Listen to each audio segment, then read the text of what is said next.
नमस्कार, मैं हूं अनिल सिंघवी और जी मीडिया पर हम आज आपके लिए लेकर आए हैं एक स्पेशल नहीं, वाकई में बहुत बड़ा और बहुत ही स्पेशल इन्वेस्टिगेशन।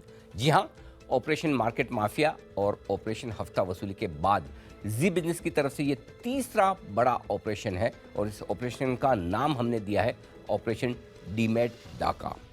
यकीन मानिए, ये इतना बड़ा और इतना खतरनाक है कि आप सिर्फ इसे सुनकर डर जाएंगे, लेकिन हमारा मकसद आपको डराना नहीं है, बल्कि आपको सावधान करना है। क्योंकि हमारे पास कई सारे ऐसे इन्वेस्टर्स और ट्रेडर्स के फ़ोन आ रहे थे और सबकी एक शिकायत थी, लगभग एक जैसी शिकायत। और शिकायत ये थी कि किसी न किसी तरीके से उनका अकाउंट हैक कर लिया गया है और उनकी मर्जी के खिलाफ उनके अकाउंट में सौदे हो रहे हैं, उनके डीमेट अकाउंट से शेयर निकल रहे हैं, उनके ट्रेडिंग अकाउंट में अनऑथराइज ट्रेड हो रहे हैं। लेकिन जब हमने इस मामले की गहराई में गए और देखा तो डीमेट अकाउंट्स में हो रही इस सेंधमारी के खुलासे सामने आए। आगे हम इस तरह के मामले को परत दर परत आपके सामने रखेंगे और वो हर बात आपको बताएंगे कि किस तरह से आपका डीमेट खाता हैकर्स के निशाने पर है, हैकर्स की मॉडस ऑपरेंडी क्या है, किस तरह से वो पूरे आपके डीमेट अकाउंट को अपने कब्जे में लेते हैं और आपकी कौन सी वो लापरवाही हो सकती है जो आपके डीमेट अकाउंट में हैकर्स को एंट्री करने का रास्ता दे देती है। और साथ ही आगे हम आपको हैकर्स के शिकार हुए कुछ लोगों की आप बीती भी सुनाएंगे। यकीन मानिए, अब यहाँ से अगला 1 घंटा आपके जीवन का बेहद अहम हिस्सा होने जा रहा है। हम आगे बढ़ें इससे पहले एक सबसे बड़ी बात, और वह बात जो हमने इस पड़ताल के दौरान महसूस की है, जिसे आपको साझा करना हम बहुत ज़रूरी समझते हैं। हमारी इन्वेस्टिगेशन में इस बात का खुलासा हुआ है कि आप चाहे कितने भी पढ़े लिखे हों, आप चाहे कितने भी होशियार हो और आप चाहे कितने भी समझदार हों, लेकिन शेयर मार्केट के ये लुटेरे आपसे 2 कदम आगे हैं। जी हाँ, पहली कहानी एक रिटायर्ड सरकारी अधिकारी की, जिसे बैंकिंग से लेकर सेबी और शेयर बाजार के सभी नियमों, गतिविधियों की कार्यशैली की पूरी जानकारी है। पढ़े लिखे हैं और बैंकिंग सेक्टर का गहरा अनुभव रखते हैं और 40 साल से ज़्यादा का गहरा अनुभव उनका स्टॉक मार्केट का है। लेकिन दिन दहाड़े उनके डीमेट अकाउंट में डाका डालकर उनके पोर्टफोलियो से सारे के सारे शेयर लूट लिए जाते हैं और वो करीबन करीबन 1.5 करोड़ रुपए गंवा बैठते हैं। जी हाँ, आपने सही सुना, 1.5 करोड़ रुपए। और सिर्फ ऐसा उन्हीं के साथ नहीं हो रहा। आप सोचेंगे कि रिटायर्ड अधिकारी हैं, पुराने हैं, टेक्नोलॉजी के बारे में कम जानते समझते होंगे, लेकिन बाजार के बारे में सब कुछ जानते समझते, लेकिन उनके साथ ऐसा हो सकता है। तो फिर ऐसा नहीं है।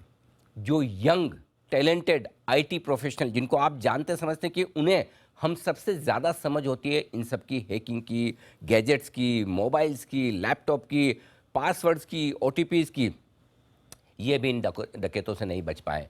जिसे सब कुछ समझ हो, उसके बावजूद उनके अकाउंट में भी ऐसी हैकिंग हो जाती है। और आज हमारे साथ एक ऐसे ही व्यक्ति और हैं जिनके अकाउंट को हैक करके उनके पोर्टफोलियो में 36 लाख रुपए का चूना लगा दिया गया है और वो कुछ भी नहीं कर पाए, जबकि वो खुद स्वयं आईटी प्रोफेशनल है। और जैसे जैसे हमारी पड़ताल आगे बढ़ी, कुछ और चौंकाने वाले खुलासे होते हुए हमारे सामने नजर आए। आमतौर पर सोसाइटी में फाइनेंशियली होशियार माने जाने वाले, समझदार माने जाने वाले, वेल एजुकेटेड प्राइवेट सेक्टर के एम्प्लॉयज़ जो टैक्स डिपॉजिट से लेकर रिटर्न्स को लेकर, टैक्स सेविंग से लेकर सारी गुणा गणित को अच्छी तरह से जानते हैं, लेकिन शेयर बाजार के इस डकैतों से वो खुद को नहीं बचा पाए। डीमेट के डकैतों से उनके खाते में भी डाका डालकर बड़ी पोर्टफोलियो रकम लूट ली गई है। तो ये कुछ ऐसे आज मामले हैं जो हम आपके सामने रखेंगे। अब सबसे बड़ी बात यह कि जब ये मामले इस तरह के सामने आते दिख रहे, तो हमने सोचा कि क्यों ना इसे गहरे में जाकर पड़ताल की जाए कि क्या हुआ है, क्यों हुआ है, कैसे हुआ है। अब आप समझ गए, मामला तो बड़ा है, कैसे कैसे लोगों को लूटा गया है, और ये लिस्ट और भी बड़ी है और भी लंबी है। समय की सीमा है, इसलिए कुछ सैंपल्स हम आपके सामने, कुछ लोगों को ऐसे आपके सामने रख रहे हैं जो आपको अपनी आप बीती बताएंगे। लेकिन हो सकता है शायद आप में से भी किसी के साथ ये हुआ हो, क्योंकि हमें जो पता चला है, हमें जो सोर्सेज बता रहे हैं, पुलिस सोर्सेज, वो बता रहे हैं कि ये लिस्ट काफ़ी लंबी है। लेकिन होता है कि कुछ डर होता है, कुछ सामाजिक संकोच होता है, और कुछ ये भी कि सही प्लेटफॉर्म पर बात नहीं रखने का फ़ायदा क्या है। इसलिए कई सारे ऐसे इन्वेस्टर्स और ट्रेडर्स हैं जो अपनी आप बीती बताना नहीं चाहते। लेकिन मामले की गंभीरता को देखते हुए हमने इस पूरे मामले को टीवी के पर्दे पर लाने का ये फैसला किया है, क्योंकि आमतौर पर इस तरह के वित्तीय और बाजार से जुड़े जटिल मामले न्यूज़ चैनल की सुर्खियाँ नहीं बन पाते हैं। दरअसल तेजी से लोकप्रिय हो रहे स्टॉक मार्केट पर के सारे इन्वेस्टर्स डकैतों के निशाने पर हैं। आपका डीमैट अकाउंट जहां बिना किसी खून खराबे और हथियार का इस्तेमाल किए ये लुटेरे आपके जीवन भर की गाढ़ी कमाई कुछ ही मिनटों में साफ कर देते हैं। और टेक्नोलॉजी के ज़माने में सिर्फ एक बटन दबाकर आपके डीमैट अकाउंट को हैक कर लिया जाता है और पलक झपकते ही आपके पोर्टफोलियो में से सारे शेयर बेचकर उसकी जगह आपके अकाउंट में पेनी स्टॉक या छोटे शेयरों से या फिर इलिक्विड शेयरों से इन्हें भर दिया जाता है। अब मैं आपको बताऊं कि जब इस तरह के बड़े मामले हो रहे हैं, इस तरह के सीरियस मामले हो रहे हैं, तो हमारा फ़र्ज़ है कि आपको ये बताया जाए, समझाया जाए कि जी बिज़नेस के दर्शक किसी भी तरह से इस तरह की हैकिंग का शिकार ना हो। इसके लिए हमने सबसे पहले ये पड़ताल की कि ये करते कैसे हैं, क्या करते हैं और कैसे करते हैं, और उसके बाद जो खुलासे हमारे सामने आए, आप यकीन मानिए आपके पैरों के तले से ज़मीन खिसक जाएगी। हमारी पड़ताल में इस बात का खुलासा हुआ है कि शेयर बाज़ार के ये लुटेरे बेहद आसानी से आपके डीमैट अकाउंट का कंट्रोल हासिल कर लेते हैं और यकीन मानिए कि आपकी एक छोटी सी लापरवाही इनका रास्ता साफ कर देती है। आइए तो मैं सबसे पहले आपको सुनवाता हूं और दिखाता हूं वो तरीका जिसके जरिए ये हैकर्स आपका अकाउंट हैक करते हैं। सबसे पहले आपका हैकर आपके फ़ोन नंबर पर फ़ोन करेगा। आपका जो भी फ़ोन है अपने ब्रोकर के पास आपने जो रजिस्टर्ड फ़ोन नंबर रखा है उस पर फ़ोन आता है। अब आप किसी एरे गेरे का फ़ोन तो लेंगे नहीं, किसी अननोन नंबर से फ़ोन आएगा तो आप उठाएंगे नहीं। इतने समझदार तो आप सब हैं, बिल्कुल हैं। तब एक ऐप है, उस ऐप का नाम है एनी कॉलर। ये वेब बेस्ड ऐप है और एनी कॉलर में होता ये कि अगर आप किसी भी और का नाम इस्तेमाल करके किसी और फ़ोन नंबर से फ़ोन करें, लगेगा ये आपकी स्क्रीन पर उसका नाम आएगा। फ़र्ज़ करें मैं अपनी वाइफ को फ़ोन कर रहा हूँ, राइट, अपने फ़ोन नंबर से, लेकिन अगर मैंने एनी कॉलर के नाम से वो वेब का वो ऐप का इस्तेमाल करके फ़ोन किया और अगर मैं ये दिखाना चाहता हूँ, मैं नहीं, मेरे बेटे के फ़ोन नंबर से फ़ोन आ रहा है, तो उसके फ़ोन नंबर पर जब फ़ोन आएगा तो उन्हें दिखेगा बेटे का नाम, न कि मेरा नाम, जबकि फ़ोन करने वाला मैं हूँ। ये ऐप बहुत सालों से चल रही है और बहुत लोग उसका मज़े मज़े के लिए इस्तेमाल करते हैं, लेकिन इन हैकर्स ने और डकैतों ने इसका इस्तेमाल आपके डीमैट अकाउंट को लूटने के लिए किया है। कैसे? अब आपका मोबाइल है, आपके मोबाइल में आपका जो ब्रोकर है उसका नंबर रजिस्टर्ड होगा, उसका नंबर आपने सेव करके रखा होगा। जो भी XYZ ब्रोकर के पास आपका अकाउंट है, आप हमेशा उसका नंबर आप सेव करके रखते हैं। अब ये हैकर किसी और नंबर से फ़ोन करते हैं, लेकिन दिखाते ऐसे कि फ़ोन उस ब्रोकर के ऑफिस से आ रहा है। जी हाँ, ध्यान से सुनिएगा, फ़ोन किसी और नंबर से करेंगे, लेकिन वो आपके मोबाइल डेटा का कंट्रोल करके ऐसे दिखाएंगे जैसे कि आपके ब्रोकर के ऑफिस से आपको फ़ोन आ रहा है। अब जाहिर सी बात है, ब्रोकर का ऑफिस आपको फ़ोन करेगा, आप उठाएंगे, बात करेंगे। अब देखिए स्मार्टनेस इनकी, करते क्या है, जैसे आप फ़ोन उठाएंगे, आप XYZ बोल रहे हैं, जी हाँ, आपका हमारे यहाँ अकाउंट है, जी हाँ, आपके डीमैट अकाउंट पे ये एड्रेस दिया है, आप ही का है, जी हाँ, ये ईमेल आईडी फ़ोन नंबर आप ही का है, जी हाँ, आप सब कंफर्म करेंगे। और उसके बाद आपको और कॉन्फिडेंट करने के लिए वो ये बताएंगे कि देखिए आपके डीमैट अकाउंट में ये सारे शेयर हैं।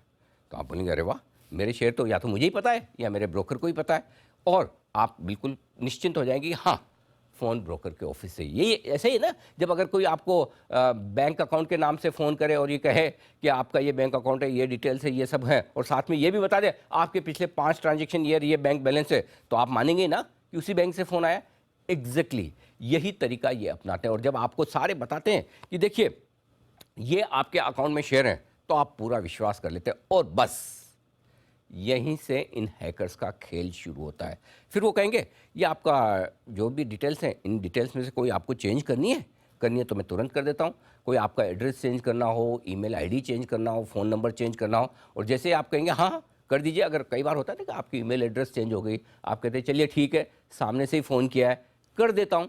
और जैसे आप ये कहेंगे कि आइए मेरा ईमेल एड्रेस चेंज कर दीजिए या मेरा कॉरेस्पॉन्डेंट एड्रेस चेंज कर दीजिए, और जैसे ही वो चेंज करने की बात आप करते हैं, वो कहेंगे कि आपके पास एक OTP आएगी, बस ये OTP आप मुझे दे दीजिएगा ताकि मैं आपका अकाउंट अपडेट कर दूं।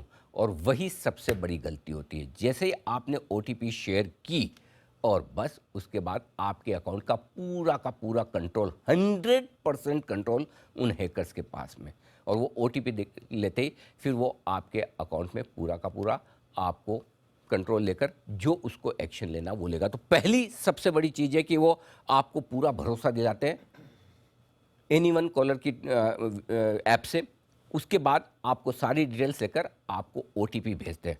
अब इनमें से आपके कुछ कुछ लोग ऐसे समझदार भी हैं जो जानते हैं कि ओटीपी देनी नहीं है, या फिर ऐसे लोग भी हैं जो ये कहेंगे नहीं भाई मुझे तो कोई डिटेल्स अपडेट नहीं करनी, मेरी तो जितनी डिटेल्स है वही सही है, मुझे और कोई डिटेल्स अपडेट करने की ज़रूरत नहीं है। तो बोलिए चलिए कोई बात नहीं सर, आपको अपडेट नहीं करनी, फिर भी मैं आपको आपका केवाईसी अपडेट कर देता हूँ। सारी डिटेल्स यही है क्योंकि रेगुलर तो केवाईसी आपको अपडेट करना ही होता है। तो चलिए मैं आपको एक ओटीपी भेजता हूँ, आपके पुराने डेटा का ही केवाईसी अपडेट कर देते हैं, आपका काम अगले 1 साल के लिए हो जाएगा, 2 साल के लिए हो जाएगा। तब आप सोचेंगे चलो इस फ़ोन पे मैंने 10 मिनट तो लगाए हैं, क्यों फालतू में और टाइम वेस्ट है करें, कभी न कभी तो अपने को केवाईसी अपडेट करना ही होगा, चलो कर लेते हैं।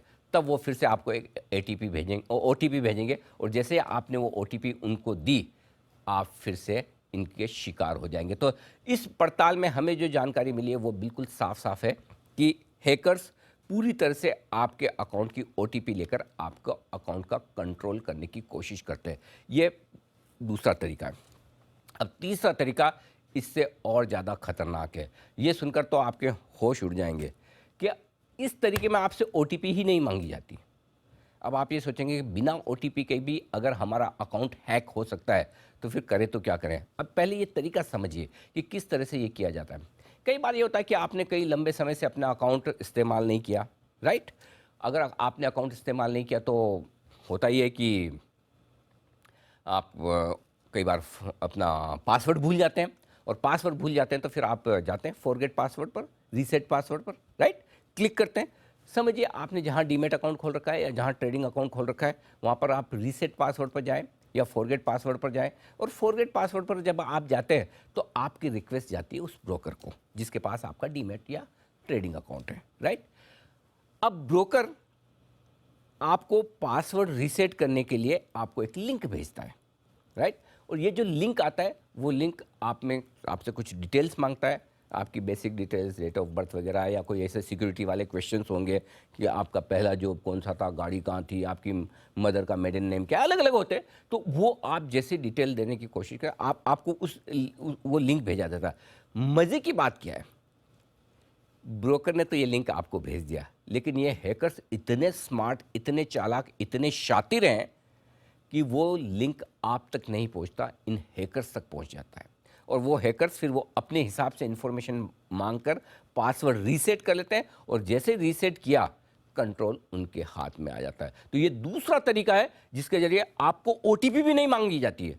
अब आप सोचेंगे बिना ओटीपी, और आपको कैसे पता चलेगा कि जो ब्रोकर आपको लिंक भेज रहा है वो आप तक पहुंचा नहीं, और ब्रोकर को कैसे पता चलेगा कि जो लिंक वो अपने क्लाइंट को भेज रहा है वो क्लाइंट को नहीं जाकर वो लिंक जा रहा है हैकर्स के पास में। तो ये तीसरा बड़ा तरीका है जिसके जरिए हैकर्स अपना पूरा का पूरा खेल करते हैं। समझ में आ गया ना, ये हैकर्स कितने बड़े दिमाग वाले शातिर हैं। आप हार मान जाएं, लेकिन ये हार मानने वाले हैं नहीं। हम आपको निराश या हताश नहीं कर रहे हैं, बल्कि हम आपको ये बता रहे हैं क्योंकि ऐसे मामलों में जानकारी जो है वही आपका बचाव है। तो अब तक की पड़ताल में हम आपको बता चुके हैं कि डीमैट अकाउंट की हैकिंग कैसे होती है और इसमें आपकी क्या भूमिका होती है। लेकिन अब हम आपको बता रहे हैं कि डीमैट अकाउंट की हैकिंग होने के बाद नुकसान क्या होता है। देखिए, दो चीज़ें हैं। पहली चीज़ तो है कि डीमैट अकाउंट हैक कैसे हुआ। हैक करने के हमने आपको 3 तरीके बताए, किस तरह से, ज़्यादातर और भी अलग अलग तरीके हैं, लेकिन ये कुछ चुनिंदा तरीके हमने बताए जिनके जरिए आपके डीमैट अकाउंट को हैक किया जा रहा है। हैक तो हो गया, हैक करके किसी को क्या फ़ायदा। एक तो हैकिंग इसलिए की जाती है कि वो दिखाने के लिए कि हम दादा हैं इस इलाके के, हमने इस वेबसाइट को हैक कर लिया, हमने ये कमाल कर दिया। ये सारी बड़ी बड़े लेवल पर होती है। लेकिन ये हैकर्स वैसी दादागिरी दिखाने के लिए नहीं, ये पैसे कमाने के लिए हैकिंग करते हैं। तो यानी कि हैकिंग करने के बाद आपको दिया जाता है भरपूर नुकसान, यानी कि लॉस एक, या फिर कचरा। आप सोचेंगे कचरा? जी हाँ, आपने सही सुना, कचरा, यानी कि ऐसे शेयर जिनकी कीमत कचरे के बराबर है। अब यहां से हम दूसरे पायदान की तरफ बढ़ते हैं। हैकिंग के बाद किस तरह से आपको नुकसान देने की तैयारी है। यहां से शुरू होती है आपके डीमैट खातों में शेयरों की हेरा फेरी, और हैकर्स इन सारे कारनामों को अंजाम देता है। अब तक जो हमें पता चला उसके मुताबिक हैकर्स आपके खाते पर पूरा कंट्रोल करने के बाद, ध्यान से सुनिएगा, आपके खाते पर पूरा कंट्रोल करने के बाद आपके पोर्टफोलियो के सारे शेयर बेच देता है। जी हाँ, सही सुना आपने। कोई भी शेयर हो आपके पास, XYZ, वो आपके सारे के सारे शेयर बेच देता है। अब आप सोचेंगे शेयर बेच दिया तो क्या हो गया, बेचे ही है ना। शेयर जब बिके हैं तो पैसा तो मेरे ही अकाउंट में आएगा ना, मेरे मेरे बैंक अकाउंट में आएगा, मेरे ब्रोकर के पास आएगा, मेरा ब्रोकर मुझे पैसा देगा। हाँ, यहाँ तक कि आपकी सोच सही है, लेकिन प्रॉब्लम यह कि आपकी सोच से कहीं आगे चलते हैं हैकर्स और इस तरह के कारनामे करने वाले। ये क्या करते हैं, जैसे आपके अकाउंट में शेयर बेचा, सारे शेयर बेचे, उन शेयर के सामने नेचुरली आपके अकाउंट में क्रेडिट हो गई, क्रेडिट होते ही आपके लिए लिमिट होती है। अब उनके सामने वो ऐसे शेयर खरीद लेते हैं आपके अकाउंट में तुरंत, इधर बेचा इधर खरीदा, और वो शेयर ऐसे होंगे जिसे आप आमतौर पर पेनी स्टॉक्स कहते हैं, इलिक्विड स्टॉक्स कहते हैं, छोटे शेयर कहते हैं, कचरा शेयर कहते हैं। आप जो नाम देना चाहें दे दें, जिन्हें कोई खरीदना पसंद नहीं करता, जिनके पास हैं वो खुद बेचना चाहते हैं। सोचिए, तो ऐसे में जितने अमाउंट का आपके अकाउंट से शेयर बिका है अच्छी क्वालिटी का, उन शेयरों को बेचते ही सामने तुरंत, वक्त नहीं गंवाते, तुरंत आपके अकाउंट में दूसरे कचरा इलिक्विड शेयर खरीद लेते हैं, तो आपको पता भी नहीं चलेगा। और ब्रोकर भी, ठीक है, आपने कोई शेयर बेचा, एक बेचा है दूसरा ले रहे हैं, तो लिमिट है आपके पास, क्रेडिट है आपके पास, क्योंकि आपके शेयर तो डीमैट अकाउंट तो लिंक्ड है ब्रोकर के पास से, आपकी डिलीवरी लग जाएगी, सामने सामने तुरंत दूसरे शेयर आ जाते हैं और ऊंचे दामों पे आपको इलिक्विड शेयर चिपका दिए जाते हैं। और ये सब न सिर्फ आपकी अनुमति के, आपकी इजाज़त के बगैर हो रहा है, बल्कि इस चीज़ को गौर से सुनेगा, इस पूरी प्रोसेस में आपका ब्रोकर वो भी कहीं शामिल नहीं है। इसमें ब्रोकर का कोई रोल नहीं है, न ब्रोकर इस बात की इजाज़त दे रहा है, न आप इस बात की अनुमति दे रहे हैं, लेकिन हैकर्स ये सारा का सारा कारनामा कर रहे हैं। आपको हो सकता लगे कि मेरा ब्रोकर ये क्या कर रहा है, लेकिन इसमें ब्रोकर का रोल नहीं है, ये रोल पूरा का पूरा हैकर्स का है। एक और आपकी सारी शेयर होल्डिंग निकाल कर बेच डाली, और दूसरी ओर आपके डीमैट अकाउंट में, आपके ट्रेडिंग अकाउंट में भर दिया कचरा। कोई भी समझदार ऐसे शेयरों को खरीदेगा नहीं जिन खाते से पेनी स्टॉक्स बेचे जाते हैं। अब आप सोचेंगे पैसा कैसे गया, तो अगर आपके अकाउंट में कचरा शेयर आए हैं, पेनी स्टॉक आए हैं, इलिक्विड शेयर आए हैं, किसी ने तो बेचे होंगे ना, करेक्ट, एक ने बेचे तभी आपने खरीदे। अब ये गेम सारा वहाँ से शुरू होता है जिस अकाउंट से शेयर बेचे जाते हैं।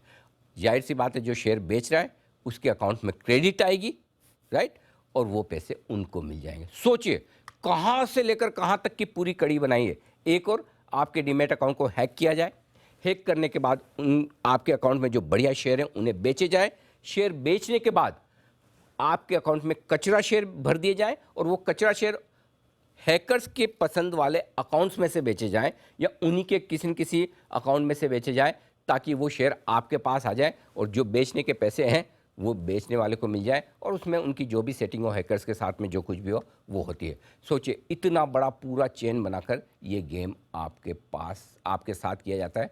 ऐसे में आप चाहें तो भी क्या कर सकते हैं, आप चाहे तो भी इनसे बच नहीं सकते, और चाहे तो भी जो पेनी स्टॉक्स आपके अकाउंट में आ गए उन्हें आप बेच नहीं सकते। तो एक तरीका ये है, और दूसरा तरीका एक और है जिसमें यहाँ पर शेयर बेचे नहीं जाते। अब आप सोचेंगे एक तरीका तो ये कि जितने आपने शेयर बेचे उसके सामने आपके पेनी स्टॉक्स आ गए। दूसरा तरीका और भी इंटरेस्टिंग है, जो भी आपके अकाउंट में से शेयर बिके हैं उन शेयरों को बेचते ही हैकर्स तुरंत आपके अकाउंट में ऑप्शंस की ट्रेडिंग करते हैं। जी हाँ, ध्यान से सुनिएगा। अगर आपने सारी ट्रेडिंग ऑप्शंस ले रखे हैं, एक तो होता है कि कुछ इन्वेस्टर्स, कुछ ट्रेडर्स ऐसे हैं जो सिर्फ कैश मार्केट के स्टॉक्स में ट्रेड करते हैं, और ज़्यादातर आजकल इन्वेस्टर्स ऐसे होते हैं जो कैश के साथ साथ फ्यूचर्स में भी ट्रेड करते हैं, ऑप्शंस में भी ट्रेड करते हैं, या कम से कम जब आप अकाउंट खुलवाते हैं तो आपके पास तीनों ऑप्शंस होते हैं। तो दूसरे केस में होता ये कि ये हैकर्स जो है वो आपके ट्रेडिंग अकाउंट में ऑप्शंस में ट्रेड करके आपको भरपूर भरपूर लॉस देते हैं दिन के दौरान ही। ये कैसे होता है, ये भी बेहद इंटरेस्टिंग मॉडस ऑपरेंडी है जो मैं आगे आपको विस्तार से बताऊंगा कि किस तरह से ये सब कुछ किया जाता है। लेकिन दो तरीके हैं, एक आपके अकाउंट के अच्छी क्वालिटी के जो भी आपके शेयर उन्हें बेच दिया जाए, कचरा शेयर आपके अकाउंट में डाल दिए जाए। दूसरा, आपके अकाउंट में अच्छी क्वालिटी के शेयर बेच दिए जाए और सामने के सामने लॉस आपके अकाउंट में कर दिया जाए, और वो लॉस भी इस तरीके से किया जाता है कि आपका लॉस किसी और का फायदा। इलिक्विड ऑप्शन में आउट ऑफ द मनी के ऑप्शंस ट्रेड किए जाते हैं और तुरंत प्रभाव से आपके अकाउंट में लॉस दिया जाता है और उनको इंस्टेंट क्रेडिट मिल जाती है और उस पैसे से ऐश करते हैं। आइए, अब हमारे साथ कुछ ऐसे लोग जुड़े हैं स्टूडियो में जो इस तरह की हैकिंग का शिकार हुए हैं।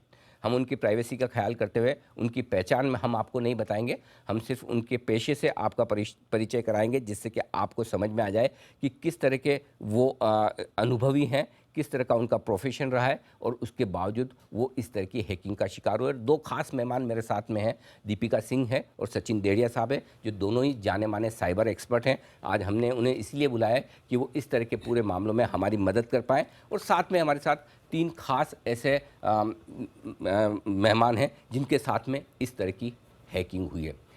सबसे पहले आपका परिचय करवाऊं एक रिटायर्ड सरकारी कर्मचारी से, जिनकी उम्र है 66 साल।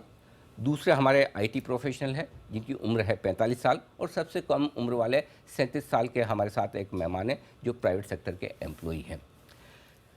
दीपिका जी से और सचिन जी से आप मिल ही चुके हैं। सबसे पहले जो हमारे रिटायर्ड सरकारी कर्मचारी रहे, सीनियर सिटीजन हैं, सरकारी विभागों में काम करने का उनका लंबा और गहरा अनुभव है, और बाज़ार में भी लंबे समय से काम कर रहे हैं। सर, आपकी उम्र 65-66 साल है? 66। कितने साल से बाज़ार में? मैं कम से कम 35 से 40 साल तक ये बाज़ार में हूँ। बेसिकली मैं इन्वेस्टर ही हूँ, इसलिए मैं पहले से इन्वेस्ट करते आ रहा हूँ। जी। अभी रिटायर होने के बाद मैं थोड़ा सा इसमें ज़्यादा इंटरेस्ट लिया, क्योंकि मेरे पास पैसा फंड भी आए थे, और मैं थोड़ा ट्रेडर भी बन गया था। मिस इन्वेस्टर के साथ थोड़ा बाद में ट्रेडर भी थोड़ा हुआ था, एकदम, लेकिन पूरा नहीं, फुल टाइम नहीं था। जब जब चाहिए तो मैं बेच के नया शेयर लेके, ऐसा मेरा तरीका था। अभी तो रिटायर होने के बाद थोड़ा समय ज़्यादा मिलता, तो आपने सोचा कि इन्वेस्टमेंट के साथ साथ ट्रेडिंग भी की जाए। और मुझे इंटरेस्ट भी था ऐसा जी, इसलिए ज़्यादा ये फोकस किया उसमें। जी। 8 जून को क्या हुआ आपके अकाउंट में? एक्चुअली मैं उसका थोड़ा सा बैकग्राउंड बोलता हूँ। जैसे आपने सेकंड तरीका बोला था, जी वैसा मेरे साथ हुआ है। जी। मेरा ब्रोकर का एक व्हाट्सएप। हाँ, पहले तो ये बताइए कि वो प्रोसेस बताइए कि आपके साथ कब कब क्या क्या कैसे हुआ। एग्जैक्टली जी। मैं क्या, मेरा एक ब्रोकर का है ना व्हाट्सएप अकाउंट था। व्हाट्सएप अकाउंट से नॉर्मली कॉल नहीं आते। हाँ। लेकिन उस दिन हुआ क्या, मैं 3:30-4 बजे हो गया था। हाँ। उस व्हाट्सएप अकाउंट से मुझे कॉल आया, और जैसा आपने बताया सेम सही तरीके से, वही तरीके से उन्होंने मुझे सब कंफर्म किया, आपका नाम ये है क्या, आपका बर्थ डेट ये है क्या, वगैरह वगैरह। जी। तो मैं सब हाँ हाँ बोलते गया। तो उन्होंने बोला कि आजकल बहुत फ्रॉड, उन्हें ये भी बताया मुझे कि आजकल बहुत सब सारे फ्रॉड हो रहे हैं, तो आप जरा KYC कंफर्म करेंगे क्या? जी। तो मैं बोला ठीक है, कर लेंगे, क्योंकि मुझे भी वो करना जरूरी था। तो मैं उसने पूछा, सब बैंक अकाउंट ने डिटेल नहीं दिया मेरे को, लेकिन ये अकाउंट है कि तुम्हारा ID में अवेलेबल है, दूसरा तुम्हारा बर्थ डेट ये है क्या है, ईमेल ID है, बोला सब है। फिर तुमको कुछ चेंज करना, जैसा आपने पूछा चेंज करना रहता है क्या, बोला नहीं मुझे कुछ चेंज नहीं करना है, ये कंफर्म है। तो एक बोला कि मैं ठीक है ये है, तो इसके लिए कंफर्मेशन के लिए मैं ये वापस ये क्या बोलते हैं उसको, उनका उनके अपडेट करने के लिए, अपडेट करता हूँ। उसके लिए आपको एक OTP आएगा। OTP आने के बाद मुझे ज़रा दे दो, और बाद में वो कंफर्म हो जाएगा। ओके। तो मैं इस बोला में आ गया। 5 मिनट के तो OTP आया, मैं OTP आया, मैं दे दिया उनको। ये 2 जून को हुआ था। 2 जून को, ओके। हाँ, ये बात सब मैं भूल गया। हाँ। एग्जैक्टली 1 वीक आफ्टर दैट, मतलब 8 जून को ये मेरा अकाउंट में पूरा ट्रांजैक्शन हो गया, धाड़ सब शेयर हो गया, सब जीरो हो गया मेरा अकाउंट। आपको कब और कैसे पता चला कि आपके अकाउंट से शेयर बिक गए? इसमें मेरा ब्रोकर को मैं मानता हूँ, उसने मेरे को इमीडिएटली 3:30-4 बजे 8 जून को मेरे को फ़ोन करके पूछा कि बाबा आपने कोई ट्रांजैक्शन किया है क्या आज? तो बोला मैं बिल्कुल कुछ किया नहीं आज। तो नहीं आपके ट्रांजैक्शन, बहुत ट्रांजैक्शन दिख रहे हैं, ये आपके क्या आपके नाम से हुए? बोला बिल्कुल किया नहीं, आप एक काम करो, इसको ब्लॉक कर दो। बोला अच्छा। तो उन्होंने इमीडिएट स्टेप लिया। उन्होंने पहला अपने BSE या NSE को, उन दोनों को उनको बताया कि ये ट्रांजैक्शन सही नहीं है जी। उसी के साथ उन्होंने ना उसी दिन शाम को पुलिस को कंप्लेंट कर दिया साइबर सेल में। इसके से हुआ क्या कि वो ट्रांजैक्शन अभी भी होल्ड पे है। ओके। अभी और थोड़ा सा मेरा जान के, ये तो शेयर बिका। हाँ, शेयर तो बिक गया आपके अकाउंट से पैसा, लेकिन इसके अलावा क्या आपके अकाउंट में कुछ शेयर भी खरीदे गए? तो वो सेकंड पार्ट में बताता हूँ। थोड़ा जो मेरा जान के गुस्सा से बताओ जी, कि जो मैं बेचता हूँ उसके इमीडिएटली 100% तो मैं खरीद नहीं कर सकता हूँ। करेक्ट। उसका 30% जो है वो ही ले सकता हूँ। तो उन्होंने वो पेनी अकाउंट, जैसा आपने बोला, पेनी अकाउंट लिया। उस टाइम वो पेनी अकाउंट की कीमत थी 35 रुपीज। ओके, 35 रुपए कोई पेनी स्टॉक खरीदा। हाँ जी। और जब मैं पुलिस स्टेशन एक टाइम मुझे गया था, तो वो अकाउंट की कीमत 15 रुपये हुई थी तब तक, बस। हाँ 15 क्या, और अब मेरे ख्याल से और कम हुई गई, क्योंकि मैं उसमें जानकारी नहीं लाता। 9 रुपए। हाँ। तो वो 60% उन्होंने वो ले लिए। बाकी के 40% में क्या हो गया कि वो पैसा मेरे को एक्चुअली मुझे आना चाहिए था, लेकिन उसमें से भी थोड़ा पैसा मेरा ब्लॉक हो गया, क्योंकि उन्होंने क्या किया, शेयर है ना ट्रांसफ़र नहीं किए, समझे क्या, जो मैंने सेल किए थे जी ब्रोकर स्टॉक एक्सचेंज ने क्या किया, ये फ्रॉड हो गया है, उनको ही मालूम पड़ा, पुलिस ने जब उन्होंने बताया कि बाबा ये फ्रॉड है, तो उन्होंने स्टॉप किया। तो कुछ शेयर क्या हो गए कि वहीं पे पड़े रहे, वो नई पार्टी को गए, नहीं मुझे आए। ठीक है। तो और हाँ, तो ये हो गया, और बाकी जो पैसे हैं ना वो थोड़े बस मेरे को मिल गए। ठीक है, तो अब आप ये कह रहे हैं कि आपके यहाँ से गलती जो हुई सबसे बड़ी ओटीपी देने की हुई, लेकिन ओटीपी देने के बाद आपने 2 जून को ओटीपी दिया और फ्रॉड हुआ 8 जून 8 को। जून को 8 जून को बाजार बंद होने के बाद शाम को आपको पता चला, जब आपके ब्रोकर ने आपको फ़ोन करके बोला कि आपके अकाउंट में से तो आपने सारे के सारे शेयर बेच दिए, लगभग 1.5 करोड़ के शेयर थे, आपने सारे बेच दिए, आपने कहा नहीं मैंने नहीं बेचे। हाँ। तब अचानक से पता चला कि कुछ तो गड़बड़ हुआ है, और ये गड़बड़ी पता चलते ही आपके ब्रोकर ने एक्सचेंजेस को इन्फॉर्म किया, एक्सचेंज ने उस ट्रेड के सारे पे इन और पे आउट रोक दिए। तो जितने शेयर आपके बिके थे, उनके सामने जितने आपके खरीद दिए गए, उनका पे इन पे आउट रोक दिया गया, और बाद में पुलिस कंप्लेन हुई और ये मामला हुआ।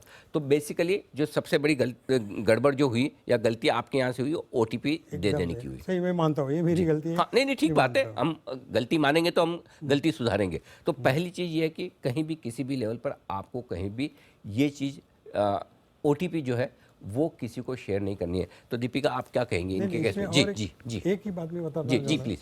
कि नॉर्मली हमारा प्रोसीजर क्या है कि 3 दिन के बाद सेटलमेंट होता है जी। हाँ, और दूसरा प्रोसीजर क्या है कि हमारा ब्रोकर से मुझे कंफर्मेशन कॉल आता है शाम को, ये दोनों भी मुझे नहीं मिली। अच्छा, मेरे केस में दोनों भी आए नहीं। ओके। हाँ, लेकिन मैं निश्चिंत था कि अपना मेरा अकाउंट तो सेम ही है, अकाउंट हैक नहीं हुआ है, इसलिए मुझे लगा कि जो पैसा गया वो मुझे ही मिलेगा, ओके। ऐसा मुझे लग रहा था। लेकिन बाद में जब हो गया तो मालूम पड़ा ये सब क्या क्या मामला हाँ, है। तो आप पहले सोचे चलो किसने बेच भी दिया तो पैसा तो आएगा, लेकिन आपको ये नहीं पता कि सामने आपके अकाउंट में कोई कनानी इंडस्ट्री जैसे पेनी स्टॉक्स आपके अकाउंट में ले लिए गए, राइट? तो दीपिका क्या कहेंगे, सबसे पहली और सबसे इम्पोर्टेंट चीज़ ये है कि जान चली जाए पर ओटीपी ना जाए। सर अभी यहाँ पे तो इन्होंने माना कि इन्होंने ओटीपी अपना दिया, बट देर आर वेज जिसपे ओटीपी अगर पर्सन ना भी दे Correct. तो भी ओटीपी रिट्रीव किया जा सकता है। बिल्कुल, हाँ, उस पे भी मैं आऊँगा, वो अभी बड़ी इंटरेस्टिंग पहला- चीज़ है। जी पहला अगर हम जाए तो जो तकनीक इधर इस्तेमाल की गई जी। थी वो थी सोशल इंजीनियरिंग की। सोशल इंजीनियरिंग, सोशल इंजीनियरिंग, अच्छा इसे जरा समझें। हाँ जी, ये जब इन्होंने की इंफॉर्मेशन जो थी परपेट्रेटर साइट को, जालसाज को पता थी, उन्होंने वो इंफॉर्मेशन बता के एक विश्वास दिलाया कि हाँ मुझे आपके बारे में ये पता है। इसकी वजह से जो इतने एक्सपर्ट लोग हैं जिन्होंने इतने सालों तक शेयर मार्केट में किया है, ऑफलाइन और ऑनलाइन दोनों, इससे इनका एक विश्वास आ गया कि ठीक है ये हमारे ब्रोकर के एंड से ही है। करेक्ट। दूसरा, जो इमीडिएट एक्शन नहीं हुआ यहाँ पे, वरना यूजुअली ओटीपी शेयर करने के बाद इमीडिएट एक्शंस होते हैं तो तभी रिलेशन बनाना आसान पड़ जाता है कि ये एक्शन की वजह से ये रिएक्शन आया है। करेक्ट। तीसरा, जो एक वेरिफिकेशन कॉल ना आना, जब भी हम किसी भी एक लिमिट के ऊपर कोई भी ट्रांजैक्शन करते हैं, बैंक में, डीमैट अकाउंट में, किधर भी, एक वेरिफिकेशन कॉल या मैसेज आना चाहिए। करेक्ट। चौथा, जो इनके ब्रोकर्स थे उनके पास तो इनकी सारी इंफॉर्मेशन है, तो उन्होंने ये देखा कि ऐसी डिवाइस जो इनकी नहीं है वहां से लॉगिन हुआ है, ब्रोकर को थोड़ा तो शक जताना चाहिए था कि ये कैसे हुआ। बिल्कुल ठीक बात है। जी हाँ, जी जी हाँ, हाँ। पांचवा यही कि जब ये सब ऑलरेडी हो चुका था, इमीडिएट एक्शंस के लिए क्या ब्रोकर, स्टॉक एक्सचेंजेस और दूसरे जो हमारे रेगुलेटरी अथॉरिटीज, क्या ये तैयार थे ऐसे काइंड ऑफ सिचुएशन से डील करने को? बिल्कुल, तो ये सारी चीज़ें हैं जो आपके लिए क्वेश्चन मार्क पैदा करती है, और अगर इन चीज़ों पर फोकस किया जाता तो शायद बड़े नुकसान से बचा जा सकता था। आपको बता दूं 1.5 करोड़ के 1,46,00,000 रुपए के शेयर बेचे गए इनके अकाउंट से, और सामने क्या मिला इन्हें? 3,85,000 शेयर 29 रुपये के दाम पर कनानी इंडस्ट्रीज़ के, और जिसे बेचे थे इस कंपनी के प्रमोटर ने। जब बेचे तब 29 रुपये का भाव था, आज भाव 8-9 रुपये के आसपास है। अब आप समझ सकते हैं कि किस तरह से ये पूरा खेल हुआ। आइए बढ़ते हैं दूसरे अकाउंट की तरफ, दूसरे शिकार की तरफ, और ये है आईटी प्रोफेशनल। और आईटी प्रोफेशनल, इनको सब पता है हैकिंग क्या होती है, ओटीपी क्या होता है, पासवर्ड क्या होता है, सेफ्टी सिक्योरिटी क्या, सर ये तो सब आप जानते हैं। Yes. बिल्कुल। अब ये बताइए आपकी उम्र कितनी है? 45 years. कितने सालों से आप इन्वेस्ट कर रहे हैं? Almost close to 20 years. 20 साल? हाँ। आपको भी निवेश, मतलब आप स्टॉक मार्केट के बारे में सब अच्छे से जानते हैं और आईटी के बारे में भी जानते हैं। करेक्ट। 1 जून डेट भी आपकी सबकी मिलती जुलती है, इनके 2 जून को हुआ, आपके 1 जून को हुआ। क्या हुआ सर, जरा बताएं। एक्चुअली मैंने सुबह तो ऑलमोस्ट 11:30 तक तो अकाउंट मेरा मैंने मॉनिटर कर रहा था। तो सुबह इनिशियली जब मैंने 6:30 को लॉगिन करने की कोशिश की तो तभी मुझे थोड़ा डाउट आया कि मेरे अकाउंट में लॉगिन नहीं हो रहा है। तो इसके लिए फॉर द सेफ्टी एक 9 o'clock मैंने मेरा पासवर्ड चेंज कर दिया, क्योंकि मुझे लगा कुछ गड़बड़ है करके। तो 9 o'clock मैंने मेरा पासवर्ड अच्छा, आपको अंदाजा थोड़ा मिल गया क्योंकि लॉगिन नहीं हो रहा था, मैंने सेफर साइड पे चलो पासवर्ड चेंज कर दो करके। तो 9 बजे सुबह मैंने पासवर्ड चेंज कर दिया था मेरा। ओके। उसके बाद में 11:30 बजे तक तो मैं चेक कर रहा था प्रोफाइल पोर्टफोलियो वगैरह, तो वो बराबर था, कुछ प्रॉब्लम नहीं था। उसके बाद में मैं मेरे काम के लिए बाहर चला गया। उसके बाद में मैं वापस आया तो एक अराउंड 1:30 मैंने चेक किया, मेरे मोबाइल पे एक मैसेज आया था और वो मैसेज था कि आपका मार्जिन जो है वो बाय 1000% इट गॉट एक्सीडेड। और ऐसे मार्जिन के मैसेज, और वो जैसे मैसेज आया तो मुझे लगा कि अरे मैंने तो सुबह से कुछ ट्रेडिंग की नहीं है और मैंने तो फ्यूचर एंड ऑप्शंस में कुछ ट्रेडिंग की नहीं है, तो फिर ये कैसे मैसेज आ गया। करेक्ट।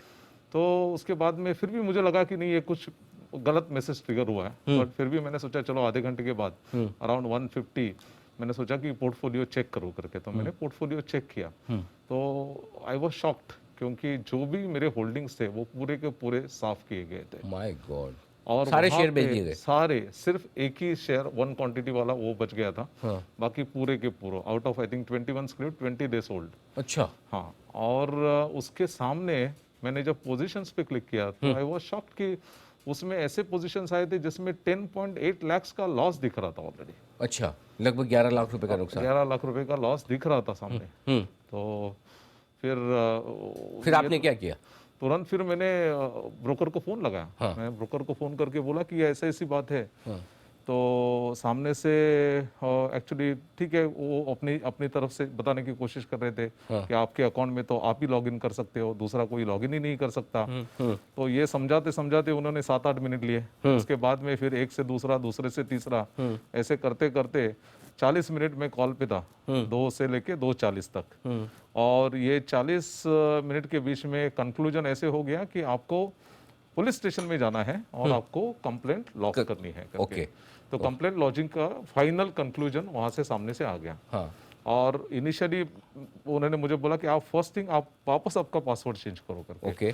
तो जैसे मैंने 2 बजे उनको कॉल किया, 2:05 को मैंने वापस एक बार पासवर्ड चेंज किया और तभी मैं मेरे लैपटॉप पे लॉग्ड इन था। तो 2:05 के मैं उनसे साथ बात कर रहा हूँ ब्रोकर के साथ, और 2:20 को मैंने देखा मेरा सेशन वापस बंद हो गया। मतलब किसी ने आपको लॉग आउट कर दिया? लॉग आउट कर दिया। तो वापस 2:20 के बाद में वापस मैंने एक बार पासवर्ड रिसेट किया। तो to be very frank, password reset एक मजाक बन चुका था वो दिन। मतलब आप पासवर्ड रिसेट करें, उधर हैकर आपका पासवर्ड वापस चेंज कर रहा है, आप वापस चेंज करें, आप वो उधर से कर रहा है। Oh my God. मतलब अब जो हुआ है इनके साथ में, चीज़ समझिए, ये खुद 20 साल से पैसा लगा रहे हैं, आईटी प्रोफेशनल है, यानी कि मार्केट भी समझते हैं और टेक्नोलॉजी भी। अब इससे बढ़िया कॉम्बिनेशन, चलिए सर के साथ में तो मान लें कि सीनियर सिटीजन है, थोड़ा टेक्नोलॉजी के मामले में कम ज़्यादा हो या उन्हें ध्यान नहीं था, ओटीपी दे दी। लेकिन सोचिए, ये तो आईटी प्रोफेशनल है और अनुभव भी 20 साल का, इसके बावजूद, और अच्छा पासवर्ड लगातार रिसेट कर रहे हैं, इन्हें तो सेंस भी हो गया कि मेरे साथ कुछ गलत होने वाला है। करेक्ट, आपको तो सेंस भी हुआ। अब आप समझिए इनके अकाउंट में हुआ क्या। जो शेयर थे इनके 35-40 लाख रुपए के, सारे के सारे शेयर बेचे, 36 लाख रुपए के शेयर आपके बेचे। अब सोचिए 36 लाख शेयर के बेचने के बाद, जैसे सर के अकाउंट में तो कोई पेनी स्टॉक खरीद लिया गया, इनके अकाउंट में दूसरे तरीके के काम हुए। Out of the money options में ट्रेड हुआ। कैसे? इनके अकाउंट में आइडिया का out of the money option खरीद लिया गया। फॉर एग्जांपल 6 रुपये का पुट उन्होंने 5 पैसे में खरीद लिया और 5 पैसे में बेच दिया और खरीदा 1.5 रुपये में, फॉर एग्जाम्पल। यानी कि 1.5 रुपये में आप कोई पुट ऑप्शन खरीद के तुरंत ही 15 मिनट बाद 5 पैसे में बेच रहे हैं, आउट ऑफ द मनी का। आउट ऑफ द मनी के ऑप्शंस में हार्डली लिक्विडिटी होती, कोई ट्रेड करता नहीं, और आप इन्हें ट्रेड पूरा घुमा दिया तुरंत प्रभाव से। आपके मतलब सोचिए 1.5 रुपये में आप पुट खरीदे, 5 पैसे में बेचें, आपके अकाउंट में कितना लॉस आ जाएगा। सेम इन्होंने कोल इंडिया में यही किया, 1.5 रुपये में कॉल बेची और 5 रुपये में उसी कॉल को वापस खरीद लिया, तो आपके नुकसान ही नुकसान आ गया। GMR का कॉल 1.5 रुपये में बेचा है, 15 पैसे में इनके अकाउंट में खरीदा है पहले। तो आप सोच सकते हैं कि किस तरह से 15 पैसे में बेचा है और 1.5 रुपये में खरीदा है, यानी कि कुल मिलाकर out of the money options trade करके इनके अकाउंट में लॉस दे देगा, आपके अकाउंट में पूरा का पूरा नुकसान आ गया। यही कहानी है आपकी। बराबर बराबर। और ये तुरंत मतलब मिनटों में बात करते करते हो गया। हाँ, तो ये 2 बजे तक तो मेरे ख्याल से कुछ 11 लाख तक लॉस दिखा रहा था क्लोज टू। बट जब मैं बात कर रहा था ब्रोकर से 2 से 2:40, वहाँ पे भी एक ट्रेड हो चुका है।